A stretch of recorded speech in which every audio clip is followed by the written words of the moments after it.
What's up, guys? It's John with National Sports Entertainment, and I wanted to go into what's going to be a pretty hefty college weekend just because there's a lot of teams I like. And if you don't know what criterion I have for liking a team, besides narratives, it's against the spread metric. It's virtually unbeatable. Doesn't mean we're going to win every single one, but over the course of the season, so far we've done very well playing spreads. It's early in this season. This is actually like the first week.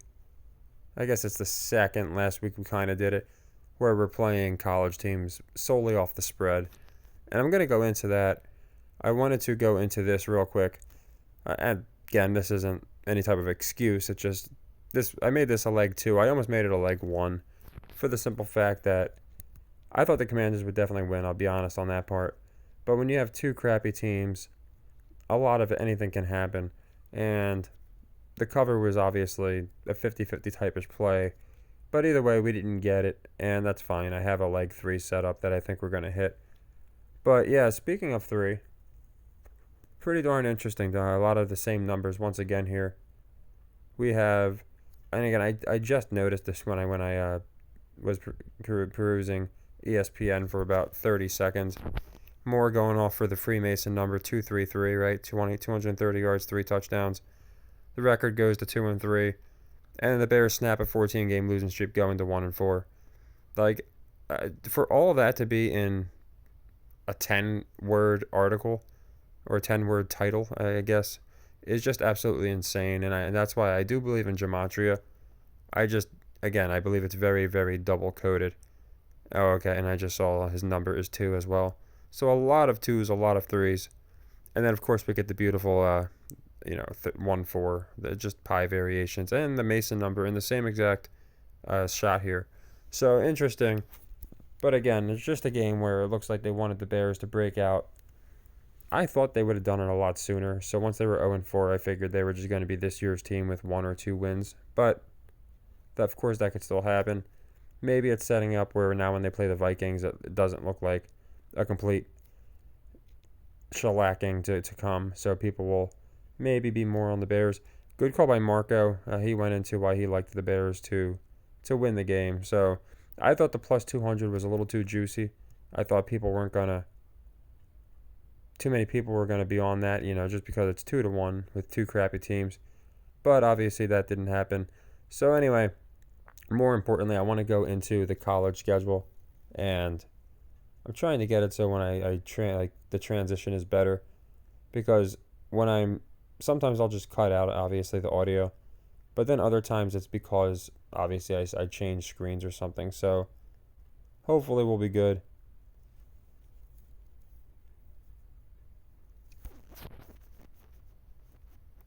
Now I wanted to go into these weekend games. There's nothing really fun about these games, and I'm undecided on Colorado for a very good reason.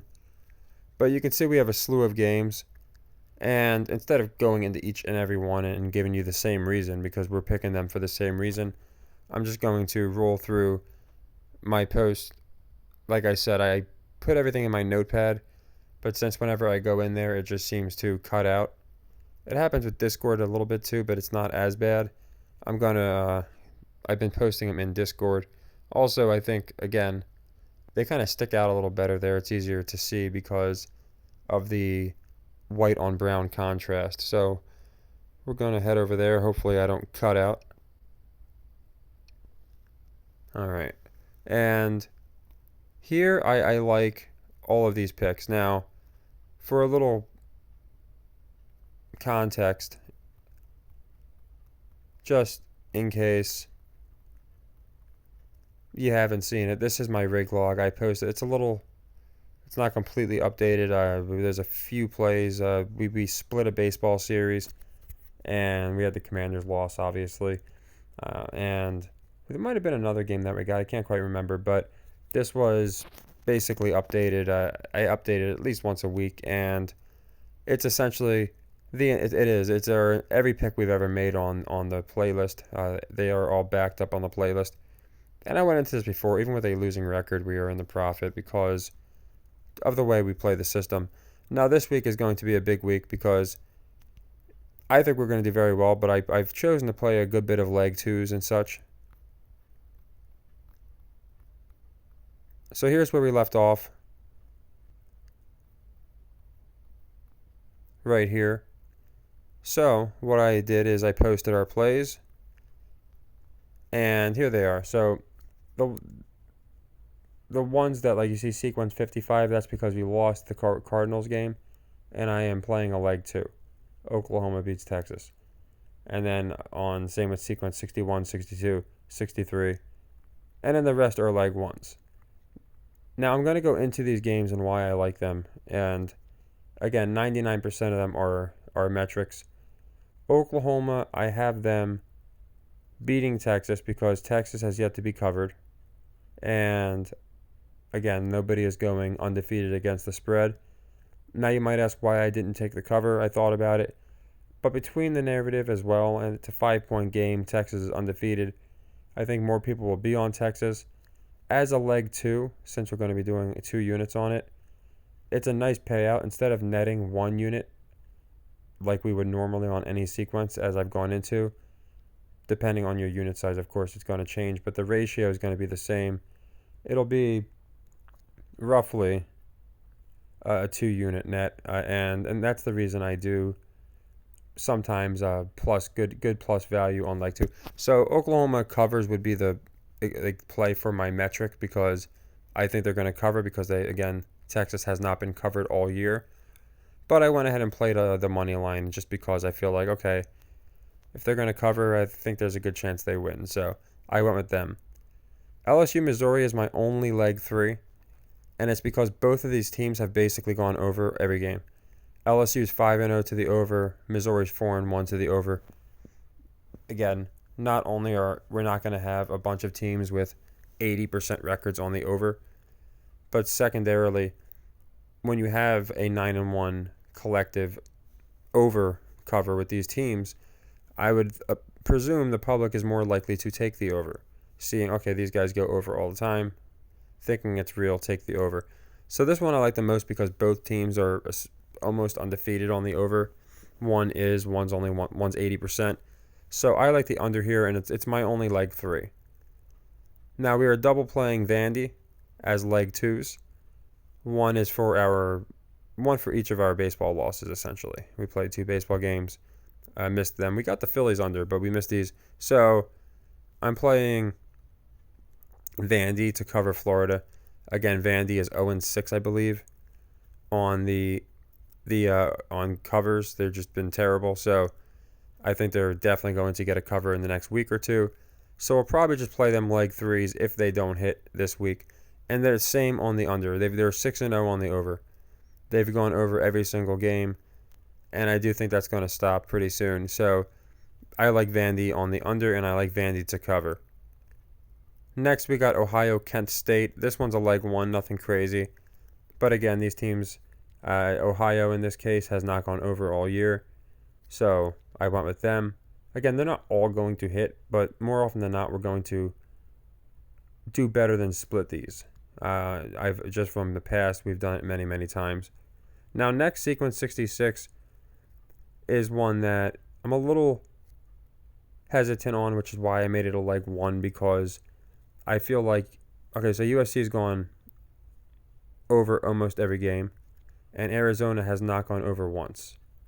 So we have, it's not one I love because, again, USC's gone over almost every game. So typically I pick the under, but Arizona hasn't gone over once. So it's almost a wash, but between everything, I did side with the over just because I think Arizona is going to at least get on the board and get an over on the board. But it's only a leg one for that reason, because I look at both teams, obviously. If you have a team 5-0 on the over and a team 5-0 on the under, then something's got to give. But since Arizona hasn't got any on the over, I'm going to go ahead and take the over here. Next, we have Illinois. This one's actually, I think they play today, technically. It's a Friday game.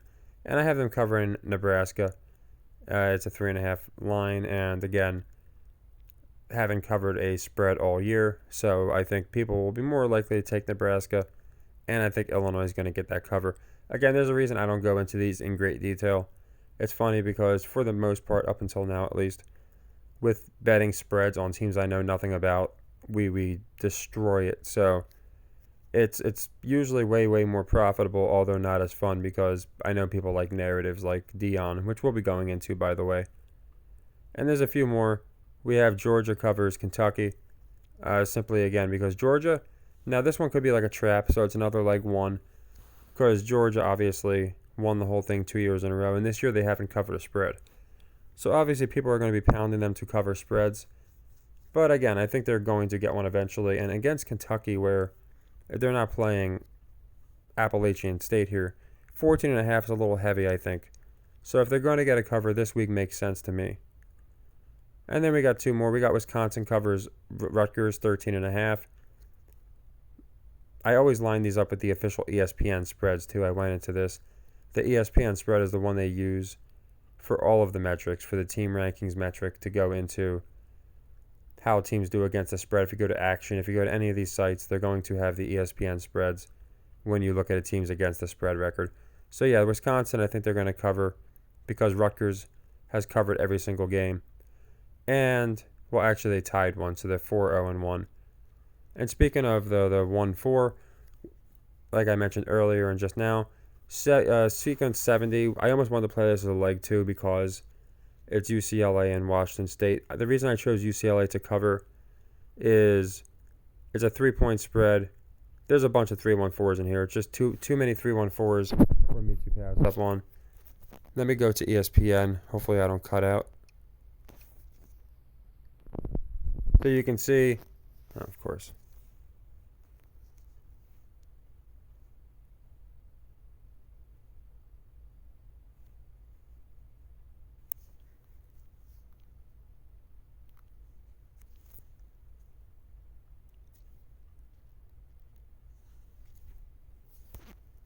The reason I like UCLA Washington State is it's got pie written all over it. As you can see, a UCLA win makes both teams 4-1. It's a 3-point spread, which is why I took UCLA to cover the 3. The game's at 3 o'clock, and Washington is ranked 13, Washington State. So you can see that there's 3-1-4s. And just in case you guys think that okay, the numbers aren't real, let's look because I just noticed this as I came into here, of course. Like these things, I go into this all the time. It astounds me how some of these gematria goons, it takes them days to come up with all these different what ifs on each side. And it's right in our face. You don't need days, you need minutes.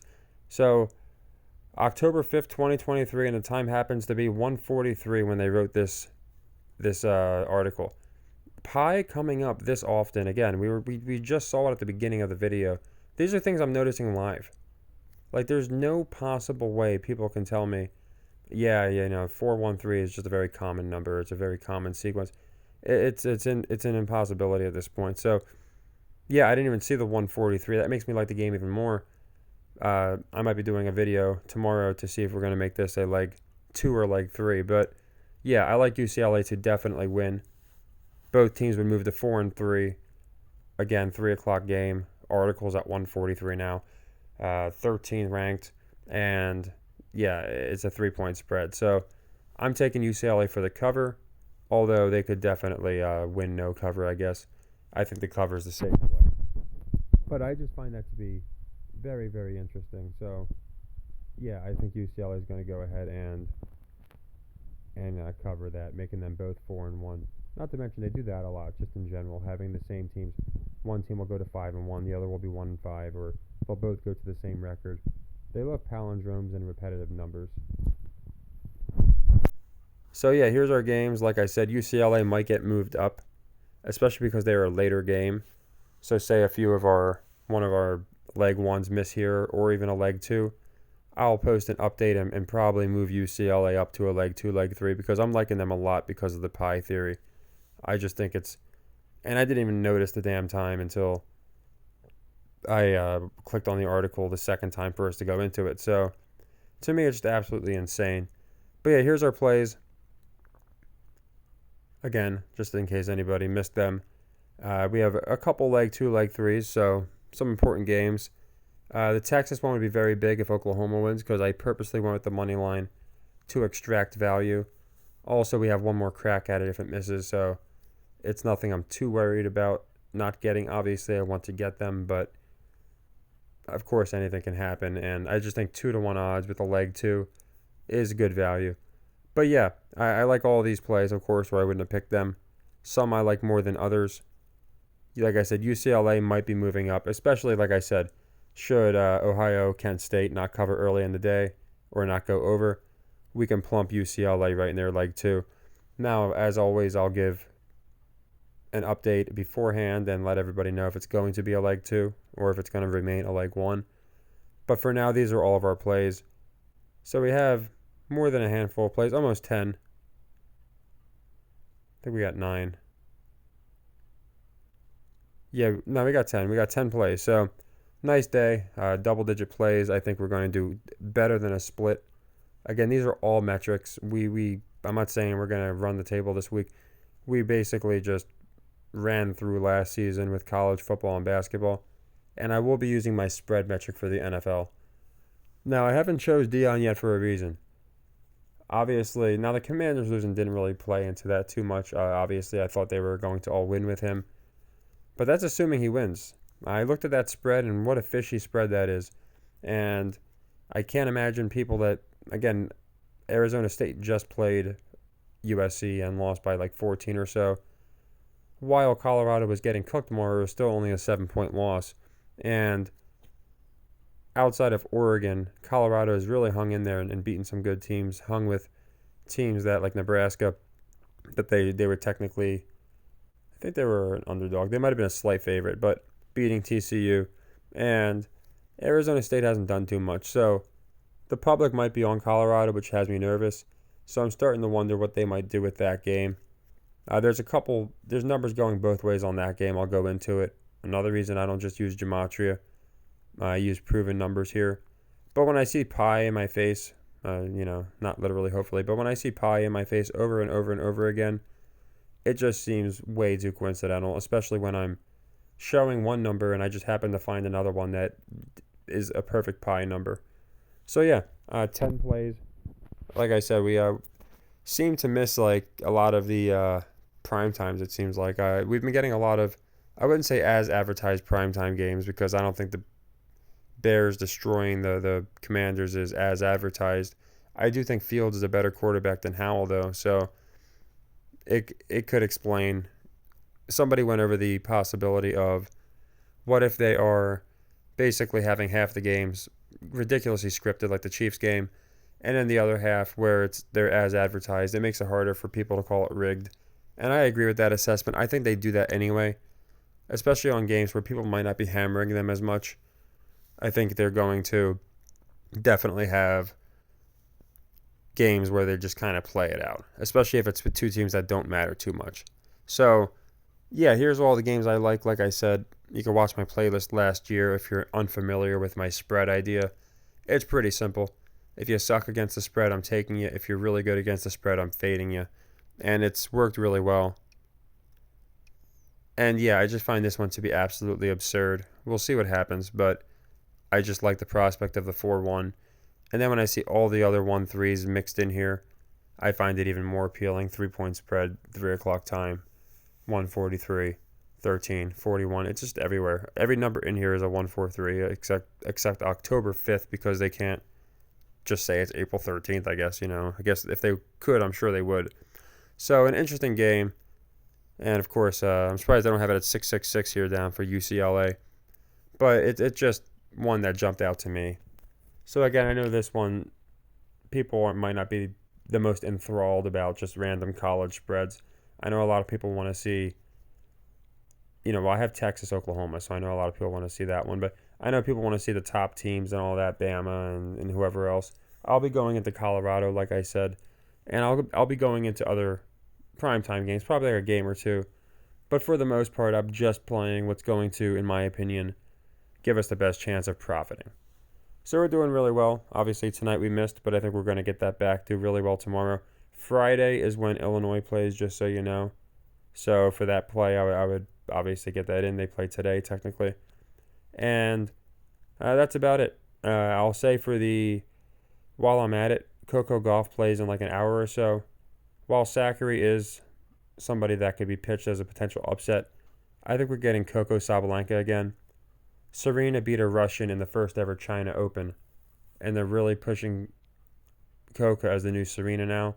And it's a grudge match if she goes up against Sabalenka. So I think we're going to get Coco Sabalenka in a grudge match. And because they keep pushing how Coco's the new Serena, she's amazing on hard courts, all these things. I think we're going to get Coco versus the Russian. And I think Coco's going to win again. That's just my opinion. You could have Sabalenka win this time, but at the very least, I like them both to reach the finals. Coco's getting like minus 220, so nothing crazy. Like you can parlay that with something else. And definitely get even odds or even better, or just take it. Pay a little bit extra if you think it's risky. If you want to take the small risk of paying more. Again, Zachary could force a third set, but I think the safe play is just taking Coco to win, to be honest, or parlaying it with something else. Maybe I think of the Falcons coming up on Sunday. I'm going to be liking them. But it doesn't have to be exactly a 50-50 game. You could look for one where it's like another minus 200. So there's a lot of different plays we can make. But just in general, I like Coco and I like Sabalenka. Rybakina is getting some suspicious odds where it's almost 50-50. But again, she's not a bad player. So I think the narrative is going to reign supreme when we get Coco versus Sabalenka. Just like in the first China Open where we had an American versus a Russian. And like I said, for all the college plays, if you're unfamiliar, just let me know how the leg works, leg 1, leg 2, leg 3. I say it every video, but I get new people are going to be checking them out. So I just wanted to go into all the plays I like and why. And then, of course, with the Redskins, Bears, Commanders, Bears, there's not much to go over. I thought the Commanders would cover. Wasn't one I absolutely loved the cover. I thought they would win for sure, but obviously they didn't. But yeah, it's funny how at the very beginning of the articles is nothing but the same numbers, the same pi numbers and Freemason numbers. Again, I just don't think it can all be a coincidence. So I'll have another video out, obviously, going into Colorado, some games I might have missed, and then I'll be going into the NFL as well. So I think we have a good week.